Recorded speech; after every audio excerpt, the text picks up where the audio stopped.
vítajte v druhej časti nášho super kvízu Mama Risa a Jura. Ej, Nero, no, takže dneska sme si pre vás pripravili tak ako minulé ten kvíz, takže máte sa na čo tešiť, nezabudnite dať odber a luke, lebo ináč skončíte to ako v tej minulej časti, máme tu nejakých výsledkov, ktorí dali luke. No a myslím si, že môžeme začať.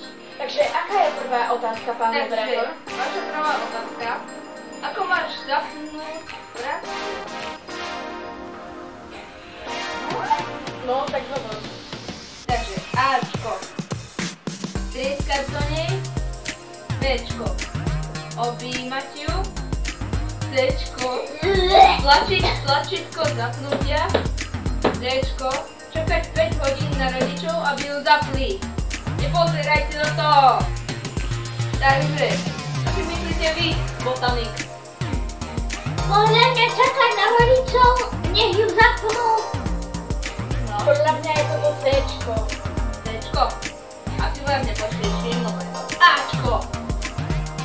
Je to Ačko. Čože? Ja som si celý čas myslel, že je to Cčko. Treba do nej poriadne trefnúť, aby sa z vás spustila.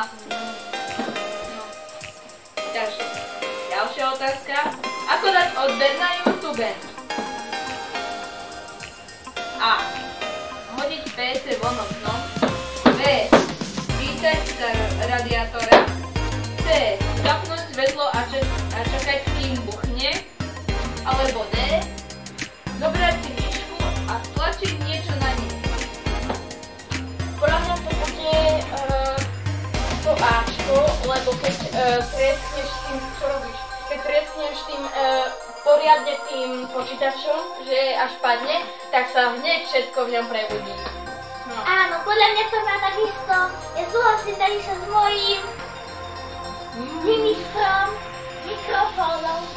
Nie, ja som reportérky. Dobre, Nech takže správna odpoveď, ja by som tiež dal Ačko, keby som nehádal, ale je to Cčko. Čo? Ja som si celý čas myslel, že je to Ačko. Pretože treba zapnúť svetlo a čakať, kým buchne, aby potom nastala väčšia hudba.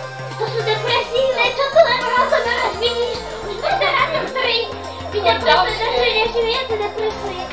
Dobre, takže čo sa skladá maďarská čokoláda? Ja viem, ty už vieš celkom dobre. Maďarská čokoláda sa skladá zo očí, zvihalní, púzov, Je to možné? Tak vám poviem vlastnosti. Ačko, cesto, Bčko, nehnuteľnosť, C, dosygmi, D, dažďoviek od kompostéra.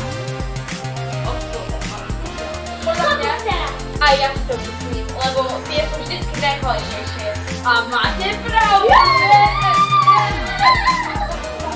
A bonusová otázka. Pán moderátor, teraz vidím, že ty musíš moderovať otázku.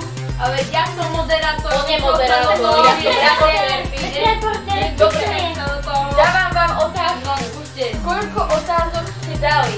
Po A 53, po B 3, po C 63. Veľmi ťažké. No veľmi ťažké. Ja by som skôr uznal, že to je 63. Nesprávne! No, to je iba 3. Počkajte, ja si to musím skontrolovať, lebo počkajte, ja sa naklikám viacej. Nemali ste pravdu, ako je tam 63, áno.